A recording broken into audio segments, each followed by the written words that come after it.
एक बार फिर आपका स्वागत है। आप देख रहे हैं खास खबर और हम बात कर रहे हैं अंबेडकर जयंती 14 अप्रैल को, लेकिन उससे पहले ही राजस्थान विधानसभा के अध्यक्ष कैलाश मेघवाल ने कहा है कि अभी भी दलितों को जो उनका हक मिलना चाहिए वो नहीं मिल पा रहा है।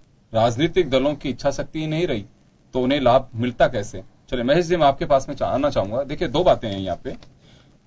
क्या वास्तव में एक तो व्यवस्था जो की हुई है, और आज अगर कोई मंत्री बनता है किसी, देखिए संवैधानिक व्यवस्था है हमारे यहाँ पे, और रिजर्वेशन एक संवैधानिक व्यवस्था ही है। उसमें कोई एससी की सीटें है, कहीं एसटी की सीट है, ओबीसी को पॉलिटिकल अभी एडवांटेज असेंबली और पार्लियामेंट में मिला नहीं है। तो जिस सीट पे किसी विधायक को चुना जाता है और उसके बाद में मंत्री बनाया जाता है, बेशक आज चाहे कुछ भी कहा जाता हो या सुप्रीम कोर्ट के निर्देश हो, इलेक्शन कमीशन इस बात को लेकर के अपने निर्देश जारी करता हो, लेकिन कोई, मुझे लगता है कि अभी भी हमें इस मुगालते में नहीं रहना चाहिए कि राजनीतिक दल दिल से इस बात को फॉलो करते होंगे। कोटा तय किया जाता है कि ये दलितों में भी एक मेघवाल है, ये बलाई है, ये रैगर है, ये फला है, उस हिसाब से कि किसके वोट कितने हैं उस हिसाब से प्रतिनिधित्व दिया जाता है। लेकिन क्या वास्तव में जिसे वो प्रतिनिधित्व दिया जाता है, आप वर्षों से देख रहे हैं, वो समाज के लोगों की सुध लेता है कभी? वो ये एक सबसे बड़ी बात ये है कि जो एससी या एसटी कोटा जो है, उस एससी एसटी कोटे के अंदर भी एक इनमें आपस में परस्पर इनमें भी मतलब क्या कहते हैं ना, वर्ग में भीतर ही भीतर है, और वो ही एक मुख्य रूप लड़ाई का रूप लेता है। और अगर इनको ये विभेद को दूर करें, पहले तो ये है कि कोई भी चाहे बलाई हो चाहे रेगर हो या आपकी बात से सहमत नहीं है। नहीं, मैं आऊंगा आपके पास। मैं इसी बात पे आ रहा हूं मैं। और दूसरा ये है कि जब ये पहले तो ये स्वयं अपने आप में पहले सुधार करें, फिर समाज सुधार करें। मेन जो मैं जहां तक समझ रहा हूं, मेघवाल जी का जो स्टेटमेंट है उनमें कि सामाजिक असमानता दूर करने की बात है। तो सामाजिक असमानता का मतलब ये है कि समाज में जो व्याप्त जो है, एक जो धारणाएं बनी हुई है, एक तो जाति के भीतर ही मतलब मतभेद ऊंच नीच व्याप्त है, एक सर्व समाज में वहां पे भी ऊंच नीच व्याप्त है। तो ये जब तक इस दायरे को हम समाप्त नहीं करेंगे तब तक हम आगे नहीं बढ़ सकेंगे। तो पहले तो इनको, इस दलित समाज को ही मतलब क्या कहता है ना, अजागरूक होना पड़ेगा कि वो आगे क्या चाहता है व्यवस्था कि मतलब। अब आप ये बताइए कि जैसे एक सीट पे है, राजनीतिक आधार पे हम बात करें तो कभी कोई दल ये देखता है कि मान लीजिए एक रेगर समाज का मतलब कोई प्रतिनिधि है, तो उस प्रतिनिधि को किसी दूसरी दल ने मतलब क्या कहता है वो दे दिया टिकट, तो उसके अगेंस्ट दूसरे को उसको बैलेंस करने के लिए फिर कोई बलाई समाज को दे देगा।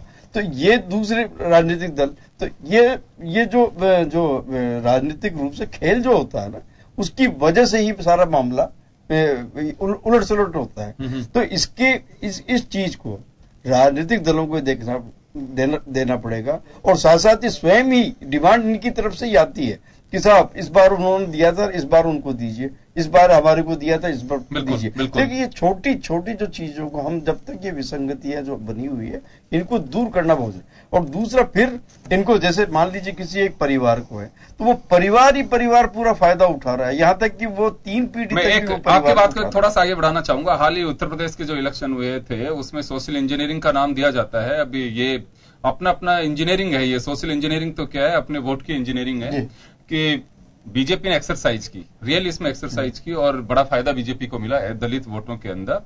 मायावती जाटव जो वोट हैं उन्हें करीब 80% टिकट देती थी अब तक। इन्होंने देखा कि एससी में भी जो उपेक्षित हैं उनको आइडेंटिफाई किया और उन्हें टिकट देना शुरू किया, लाभ मिला इनको और उनको बाहर निकाला। तो ये पॉलिटिकल एक्सरसाइज तो देखिए करनी होगी। इच्छा शक्ति पॉलिटिकल पार्टीज की जब तक नहीं होगी, क्योंकि हमारे यहाँ डेमोक्रेटिक सिस्टम है और राजनीतिक दलों की व्यवस्था है, वही चुनी हुई सरकार का हिस्सा बनते हैं, तो जब तक उनकी इच्छा शक्ति मजबूत नहीं होगी तब तक बहुत मुश्किल। और दूसरा, समाज एक इतना अपने आप को स्टैंड कर पाए या अपनी मजबूती के साथ में अपनी बात कहने के लिए तैयार रहे, केवल जैसे मेघवाल साहब कह रहे हैं कि पिछलग्गू की भूमिका में है आज भी, उससे जब तक बाहर नहीं निकल पाएंगे तब तक बहुत मुश्किल होगा। डेनवाल साहब, कुछ बातें आप जो महेश जी कह रहे हैं उनसे आप सहमत नहीं हो, लेकिन ये सच्चाई है, अभी भी एक वोट बैंक बनकर के दलित समाज रह गया। जो रिप्रेजेंट कर रहा है वहां बैठ करके, असेंबली में हो चाहे पार्लियामेंट में, वो पहले अपनी बात, मेघवाल साहब गलत नहीं कह रहे हैं कि आज राजनीतिक दलों के सामने आंख उठाने की स्थिति नहीं है कि सही को सही और गलत को गलत कह सके। ऐसा है पहले तो इनकी महसी की बात से हम इसलिए असहमत है कि कांग्रेस और बीजेपी ने अब तक 70 साल में लड़ाया हम लोगों को, अब के तू लड़ जा, अब के तू अब के तेरे को वोट देंगे, अब के टिकट दे, ये पार्टियों ने लड़ाया, हम लोग नहीं लड़ रहे। और ये इनकी बात को मैं आगे इसलिए बढ़ा रहा हूं कि हम लोगों को लड़ने का काम किया, इसलिए हम अखिल भारत अनुसूचित जाति परिषद और राष्ट्रीय सर्व मेघवन महासभा के माध्यम से सारी जातियां जो आज वोट के मामले, रानी महारानी धीरूभाई अंबानी की बाप है, उसका नाम है वोट, और उस वोट के माध्यम से सरकार बनती है, उसके माध्यम से छोड़ देते हैं। इसलिए हमारा वोट उपेक्षित था और पार्टियों ने अब के तू आजा, अब के तू आजा, अब के तू आजा, उस व्यवस्था को हटाने के लिए हम लोगों ने हमारे वोट को संगठित कर रहे हैं, जिसका परिणाम आज देश प्रदेश में देखने को मिल रहा है गुप्त रूप से। हम अभी सारे हमारे, लेकिन डेनवाल साहब देखिए, राजनीतिक दलों के सामने अपनी एक मजबूरी समझिए, लाचारी समझिए या उनकी स्मार्टनेस समझिए, जिसका जो अंदाजा नहीं, मैं जो बात कहना चाह रहा हूं, देखिए राजनीतिक दलों के सामने वो एग्जाम होता है एनुअल, और उसे पास करना जरूरी है। 5 साल बाद में परीक्षा की घड़ी आती है और उसमें वास्तव में उसे तो जो बिल्कुल बेनिफिशियल लगेगा कि मेरे लिए जिता हुआ है तो उसी को ये तो हमें, अगर कोई नहीं भी कहे तो इस बात को समझ लेना चाहिए। जब व्यवस्था हमारे यहाँ पे इस तरह की हो चुकी है कि दागी हो चाहे बागी हो, जिताऊ होना चाहे तो टिकट उसको देंगे। ऐसा वो बिल्कुल दागी हो बागी हो, आजादी के 70 साल बाद में वोट के माध्यम से सब समझ गया है। हाँ। कि पहले 100 का नोट बोतल में नोट लेते तो अब वो व्यवस्था नहीं मिलती, देना सीख गए। बिल्कुल बात तो वो है, उससे बाहर निकलना होगा। पार्टियों ने 100 का नोट बोतल में टिका दिया इस आजादी की वोट की कीमत को, वो हम समझ गए और हम वो जो 100 का नोट वोट टिकाना उसको झूठ टिकाना सीखने गए। दूसरी बात आप जो कह रहे हैं, दूसरी बात आज जैसे भाई मुकेश जी पंकज जी कह रहे थे कि बीजेपी, आज बहन चंद्रकांता मेघवाल एमएलए है, आज 2nd टर्म जीत के आई है, वो एक दबंग एमएलए है, वो विधानसभा में बोलती है, बोलने का परिणाम आपके सामने, बोलने का परिणाम आपके सामने, महिला मुख्यमंत्री, महिला एमएलए, महिला विधायक, और बोला उसका परिणाम भी आपके सामने, मीडिया ने खूब साथ दिया, बोलने का परिणाम है। अब कैलाश जी जो बात कही मेघवाल साहब ने बिल्कुल सही है कि पिछले को डर पिछले को, जस्ट लाइक ए पवेलियन, जैसे पाल द्वारा रखते हैं ना, तो ये ऐसे रहना चाहिए, पवेलियन ये ऐसे रहना चाहिए। कब तक चलाओगे 70 साल की आजादी के बाद? कब तक आप ऐसे एमएलए? मैंने बोलने वाला पता नहीं है। जोगेंद्र जी, इसमें एक मैं और बताऊंगा आपको कि जो चीज इन्होंने बताई, इसके अलावा एक और बात ही है कि जिसको मतलब नौकरी में आरक्षण मिल चुका, उसका जो फायदा उठा चुका, उसी को राजनीतिक फायदा भी दिया जा रहा है। ये भी एक समझने की बात है। अच्छा, मैं एक बात जानना चाहूंगा कि क्या हुआ कि अगर कोई ब्यूरोक्रेट है, राजनीतिक दल देखते हैं कि इसका थोड़ा प्रभाव, अब इसको टिकट दे दीजिए, तो वो 60 साल की एज तक उन्होंने अपनी सर्विस की है, तो आप लोग दिया क्यों? जैसे माने इस उदाहरण के लिए नहीं, मैंने तो पहले का राजनीतिक दलों के सामने अपनी उनके मजबूरी है, देखो जिताऊ कैंडिडेट चाहिए। ऐसा साहब, आज नमो नारायण जी मीणा मान्य सम्माननीय है, क्या जरूरत थी उनको कांग्रेस से टिकट लेने की? क्या जरूरत थी मंत्री बनने की? फिर आप अर्जुन मेघवाल आईएएस रह गया, उसको क्या जरूरत है मंत्री बनने की? तो मेघवाल साहब को या नमो नारायण जी को तय करना था। कांग्रेस और बीजेपी को तो लग रहा था कि इनसे अच्छा कैंडिडेट हमें नहीं मिल सकता और हमें इनको टिकट देंगे, वो जीत जाएंगे, इनके प्रयोग भी सफल रहे, तो क्यों ना राजनीतिक दल प्रयोग करेंगे? प्रयोग तो सफल रहे, जो हमने बात कही। देखिए ये भी एक क्रीमी लेयर है कि हरीश मीणा, नमो नारायण मीणा अगर वास्तव में एक डीजी और एक एडिशनल डीजी रैंक से रिटायर हुए हैं, तो वो तय करते कि मैं समाज के लिए उत्थान कर सकूं। जिस रिजर्वेशन की आड़ में हमने इतने प्रमोशंस लिए, हम इतना आगे बढ़े, तो कम से कम हमें या तो कोई क्लासेस चलाए या उनका वेलफेयर का काम करे, तो समाज के लोगों को तय करना चाहिए। आपकी बात का उदाहरण यही दे रहा हूं। कांग्रेस पार्टी में हमारे क्या नाम है आईएएस अफसर का? महेंद्र सिंह जी। हाँ, महेंद्र सिंह जी आए, लोगों ने दिया, अरे वो ये कहिए एमपी में आया तो टिका है, एमएलए में आया तो टिका है, बाढ़बंद में आया तो टिका है। ऐसे नहीं है कि जनता बावड़ी है, वो सब जानती है। अब तो युवा, चाहे बीजेपी में हो या कांग्रेस में, जो हमारे युवा हो, XYZ कहीं भी युवा हो, युवा अपने बात को रखना जानता है, युवा अपने ताकत को रहना जानता है। लोकतंत्र की मूल भावना ये नहीं है क्या कि जो समाज के द्वारा, जो वोटों के द्वारा अच्छा चुना जाएगा, जिसको ज्यादा मत मिलेगा? लोकतंत्र का मूल यही है। लोकतंत्र बाबा साहब देखिए, लोकतंत्र का मूल तो जो था पंकज जी, उसको कोई फॉलो नहीं कर रहा। लेकिन देखिए इसमें कोई बुराई नहीं है, राजनीतिक दलों के सामने उनकी अपनी एक स्ट्रेटेजी है कि जो जिताऊ होगा तो उसे टिकट देंगे। मेरा कहने का मतलब यह है डेनवाल साहब, क्या समाज में उन लोगों को कभी आप लोगों ने आगाह किया जिनका मंच पे बैठा करके आप सम्मान करने में प्रफुल्लित महसूस करते हैं, अपने आप को गौरवान्वित महसूस करते हैं? पढ़ लो, मेरी बात तो सुनिए आप। जिन्हें सम्मान करने में गौरवान्वित महसूस करते हैं कब? जब उनकी लाल बत्ती चलती रहती है, ब्यूरोक्रेट या पुलिस ऑफिसर होते हैं तब। जब वो रिटायर हो जाते हैं कभी सवाल करते हैं कि कम से कम आप जाति का भला तो कर दीजिए, उस दौरान भी नहीं किया हो तो उनको बैठाइए ना आप। क्या आप लोगों को पढ़ाइए, आगे बढ़ाइए तो राजनीति में जाने देते हैं, दूसरे को मौका दिलवाइए। से लेकर के और एमएलए को हमने 1000 बार चिट्ठियां लिख दी। क्या आप बोलो? कब तक नहीं बोलोगे? कब तक मुंह पर बेल्टिंग लगा के रखोगे? आप अपने लिए जीना चाहते हो क्या समाज के लिए? क्या कहते हैं? कुछ नहीं कि मैं तो पार्टी ने टिकट दिया है, हाँ, और मैं तो पार्टी के लिए काम कर रहा हूं, तो पर ठीक है। तो मैंने कहा अब जो हमारे पास में 2 स्थिति थी, एक तरफ हम जाना, दूसरी तरफ व्यवस्था बदलना। आज अगर मान लीजिए हर चीज की स्थिति है, आज जो हर चीज की स्थिति है उसको हम समझते हुए आज देश के अंदर कोई समझ रहा है कि बीजेपी बहुत स्पीड से बढ़ रही है। ऐसा नहीं है कि बीजेपी स्पीड से बढ़ रही है और वोट हमारे डाइवर्ट हो रहे हैं। इसका उदाहरण चंद्रकांत आपके सामने उदाहरण है। हर आदमी जानते कि वोट कहां से आए, वोट कहां से जा रहे हैं। तो हम तो जानते कि हर एक आदमी का, चाहे सफाई कर्मचारी हो, उसका वोट बराबर है। मतलब कुल मिला के आजादी के 70 साल बाद जो सपना बाबा साहब डॉक्टर अम्बेडकर ने दिखाया था, जिस क्रांति की लड़ाई लड़ी थी, और जो बाबा साहब ने दिखाया था, आज भी समाज चौराहे पर खड़ा देख रहा है कि हमको जाना कहां है। चाहे एससी का समाज हो, एसटी का हो, कई समाज के लोग आज आरक्षण की मांग कर रहे हैं। हम उनका विरोध नहीं कर रहे कि भाई आप लोग क्यों मांग कर रहे हो। उनको जिसमें जितनी जनसंख्या है उसको दे दो ना। आप जिसकी जनसंख्या जितनी है, मैं आपके पास आऊं। पंकज जी, मैं एक बात जानना चाहूंगा कि देखिए इश्यू समाज से जुड़ा हुआ है और आज भी अंबेडकर जी के विचार, उनके उपदेश, उनके निर्देश और उनके जो सोच है वो प्रासंगिक है, इसमें कोई संदेह नहीं है। उनकी जो सोच थी आज भी उसकी जरूरत उसे आगे बढ़ाई जानी चाहिए। लेकिन सवाल यह है कि एसटी हो चाहे एससी हो, अभी जैसे डेनवाल साहब कह रहे थे कि इतने साल तक तो उन्होंने अभी सुख भोगा पहले ब्यूरोक्रेसी में और उसके बाद में राजनीतिक दल क्यों टिकट देते हैं। मैं राजनीतिक दलों की मजबूरी समझ सकता हूं कि क्यों उन्हें जिताऊ कैंडिडेट चाहिए। क्या वास्तव में कुछ सिस्टम ऐसा होना चाहिए कि क्रीमी लेयर जो है उसे तो कम से कम अपनी तरफ से त्याग करना चाहिए। ये भी तो त्याग की बात भी तो कही थी अंबेडकर साहब ने कि उन लोगों को भी त्याग करना होगा जो समाज में अपने साथियों को, जो एक्स है अगर वाई से कमजोर है तो उससे बराबर देखना चाहता हो। मैं एक बार योगेंद्र जी इस बारे में आपको एक चीज बताना चाहूंगा। अगर हम आजादी से पहले का परिदृश्य देखें, आजादी की लड़ाई किसने लड़ी?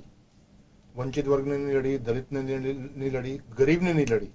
जिनको हम स्वर्ण जाति बोलते हैं, उन स्वर्ण जाति के भी जो गरीब थे उन्होंने वो आजादी की लड़ाई नहीं लड़ी। संघर्ष हमेशा एक तबका वो लड़ता है जो शिक्षित हो, जो थोड़ा सा लड़ने में सक्षम हो, वो वर्ग हमेशा संघर्ष लड़ता है। आजादी की लड़ाई के अंदर जो कांग्रेस किसी भी हम नेता की बात करें तो वो एक व्यक्ति ऐसा था जिसके शिक्षा का एक स्तर था, जिसका एक आर्थिक एक स्तर था। अगर हम यहाँ क्रीमी लेयर की बात करते हैं 70 साल के अंदर, ऐसा नहीं है कि अभी वो एकदम से वो स्थिति आ गई हो कि साहब इसको एक क्रीमी लेयर कर देनी चाहिए या क्रीमी लेयर का, इसके बारे में डिस्कशन अभी लंबे सिरे से चलना चाहिए। मैं संवैधानिक दायरे की बात ही नहीं कर रहा हूं, मैं तो ये कह रहा हूं कि क्या समाज में उन लोगों को सोचना चाहिए कि वास्तव में समाज के जिस माफ करिएगा, जो सुविधाएं थी उसको मैंने भोगा है। अगर मैंने वास्तव में अगर समाज के लिए अब कुछ करने की इच्छा शक्ति होती है, कभी बात करते हैं आप लोग उनसे भी?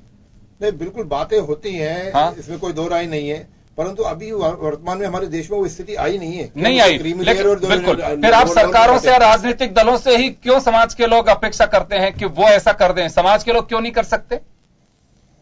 नहीं, आपको बताऊं, समाज के लोग हर तरह, हाँ? पहले समाज के लोगों को जो ये पार्टियां थी तो बोले आपके तेरे को टिकट देंगे, वार्ड पंच का टिकट देंगे। मैं ये नहीं कर रहा, ऐसे मेरा सवाल ये नहीं है डेनवाल साहब। मैं ये जानना चाह रहा हूं कि मेघवाल साहब की जो बात है उससे मैं सहमत हूं, वो जो बात कर रहे हैं सच्चाई है, बात से हम भी सहमत हैं। कड़वी लग रही होगी किसी को, लेकिन सही कर रहे हैं। सही कहने का मायना ये, क्रीमी लेयर की जो बात कर रहे हैं, पंकज जी ने कहा कि अब चर्चाएं चलती हैं, अभी ऐसी कोई व्यवस्था नहीं हुई। बिल्कुल, ये तो हम भी जानते हैं कि संवैधानिक दायरे में ये बातें ही नहीं आई हैं।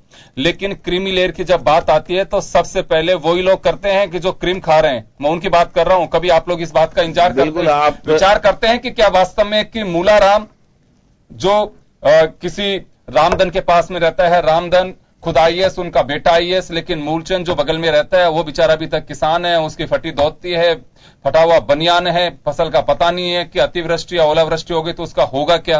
कभी ये सोचा जाता है कि उस पड़ोसी के भी हम सुध ले लें?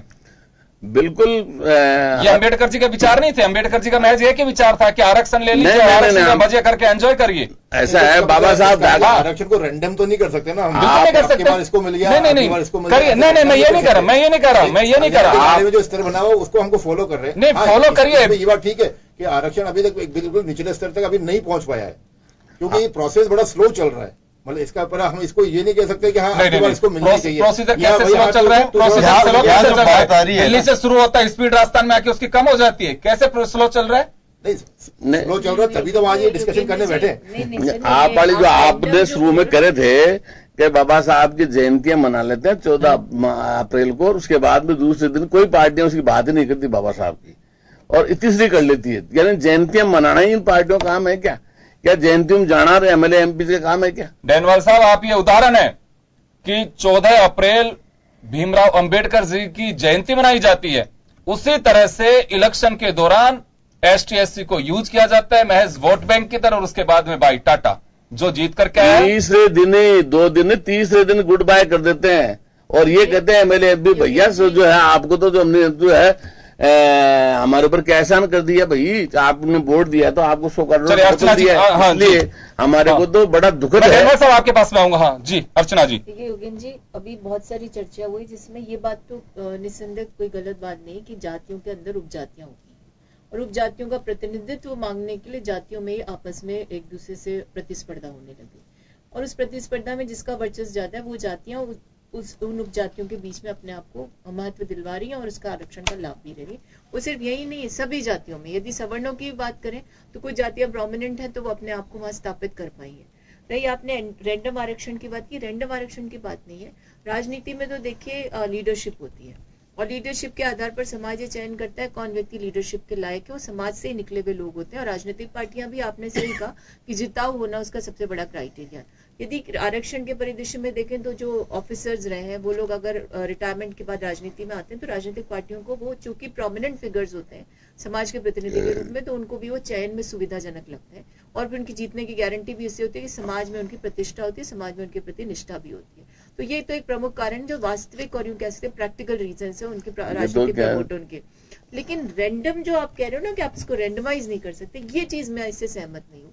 आरक्षण यदि 16% है एससी के लिए तो उसका प्रचार प्रसार इस प्रकार से होना चाहिए जो आप कह रहे थे ना, मूलचंद तो फटे हाल है। हाँ। बगल में जो रामधन जी है उनकी कोठी बढ़ती जा रही है। ये भी तो एक समीक्षा होनी चाहिए कि ऐसा क्या हुआ कि इस घर में, चलिए कोई बात नहीं, वो आईएएस नहीं बन सकता, कम से कम इस स्थिति में आ सकता है कि अपने बेटे को पढ़ा सकता हो। और आज भी गाँव के अंदर, शहर की स्थिति ठीक है, गाँव के अंदर आज दयनीय स्थिति है।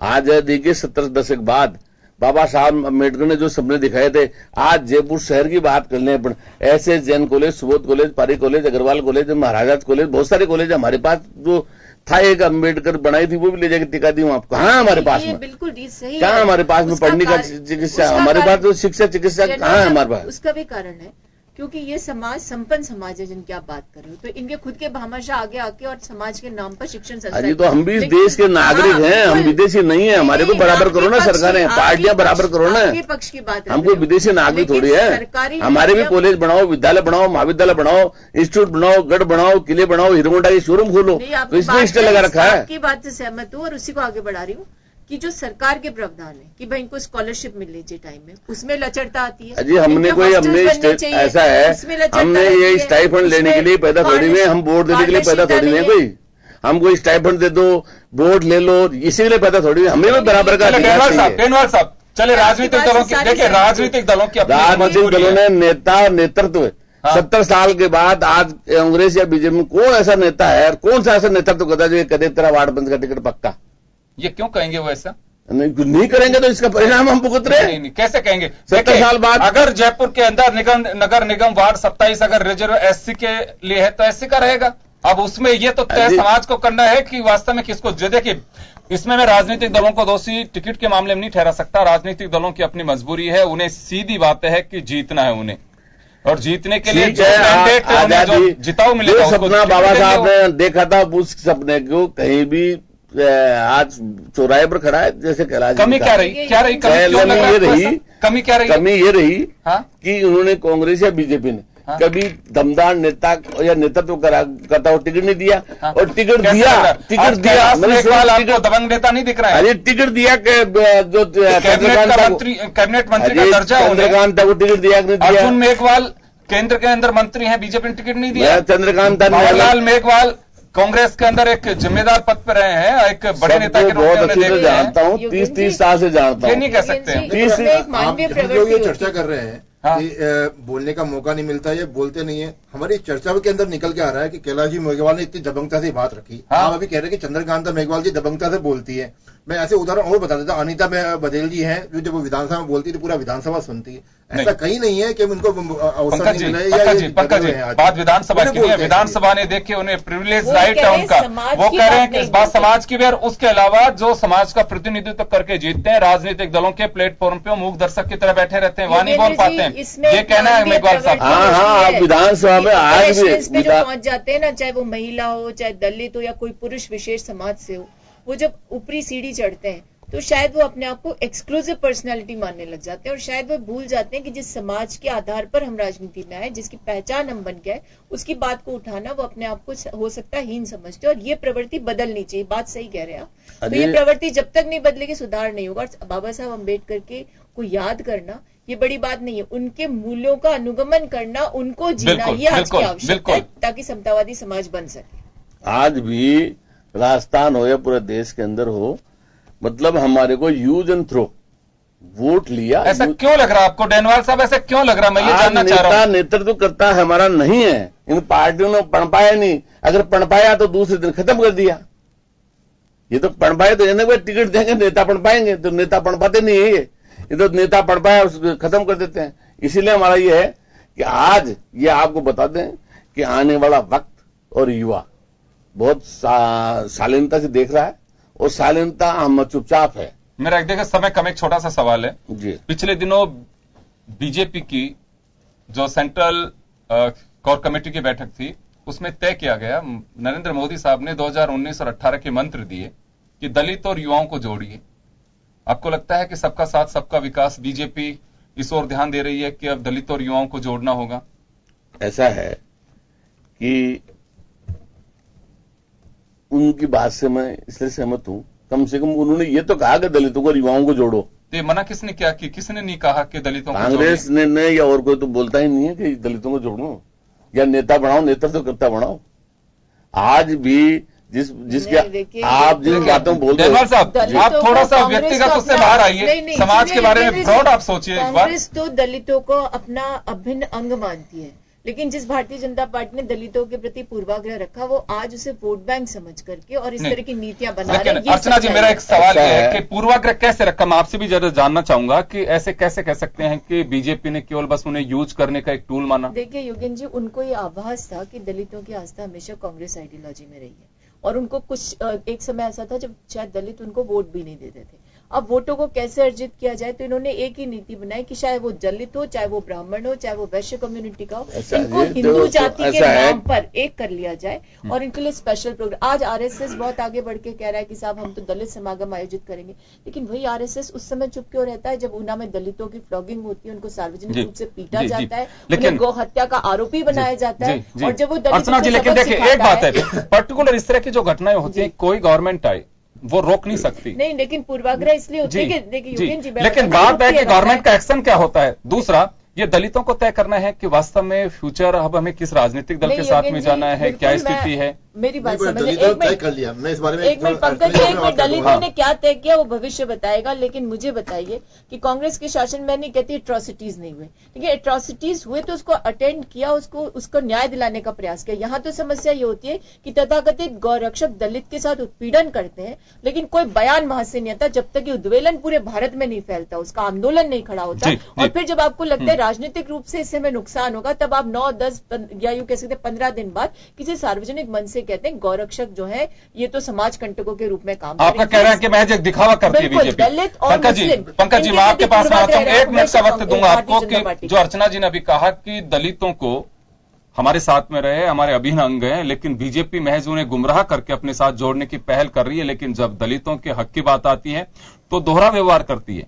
बिल्कुल ये 100% गलत बात है। मैं एक छोटा सा उदाहरण, आपने 1 मिनट का मुझे समय दिया, मैं 1 मिनट में अपनी बात पूरी करने की कोशिश पंकज जी, डेल्टा मेघवाल में आप लोग मुकर गए, उसको न्याय दिया। चलिए पंकज जी बोलिए कई अपनी बात की। शुरू से कांग्रेस ने झूठी अफवाहें फैलाने की कोशिश करी। शुरू में बनाया गया कि बीजेपी शहर की पार्टी है, शहरी पार्टी है, कुछ जाति वर्ग की पार्टी है, परंतु जब समाज को, दलित वर्ग को, ST SC वर्ग को ये समझ में आने लगी तो उन्होंने जितना भाजपा को समर्थन दिया, आज वो परिणाम हमारे सामने है जी। ये किसी एक उदाहरण को एक मिसाल नहीं बना सकते, पूरे देश का एक कहना चाहिए उदाहरण नहीं हो सकता।